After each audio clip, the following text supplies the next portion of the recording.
En matière d'investissement, la région aborde 2026 sur un socle économique solide et ce, malgré l'incertitude ambiante.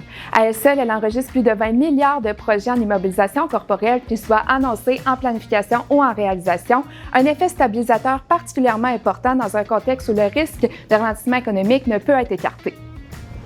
Uniquement pour les 12 mois de 2025, les intentions de dépenses en immobilisation corporelle non résidentielle se chiffrent à 5,2 milliards de dollars, un chiffre qui se démarque comparativement à la période pré-pandémie et à l'échelle québécoise. D'ailleurs, plus de 50% de ces investissements proviennent du secteur privé, signe d'une reprise graduelle de la confiance des entreprises et ce, malgré le climat d'incertitude.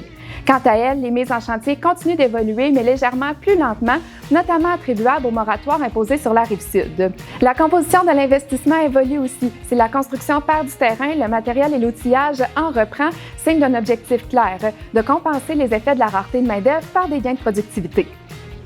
Justement, la productivité demeure un enjeu central. Alors qu'on entame 2026 avec une pénurie de main-d'œuvre de plus en plus importante, la capacité de réaliser les projets dépendra autant du capital investi que de la main-d'œuvre disponible pour les réaliser.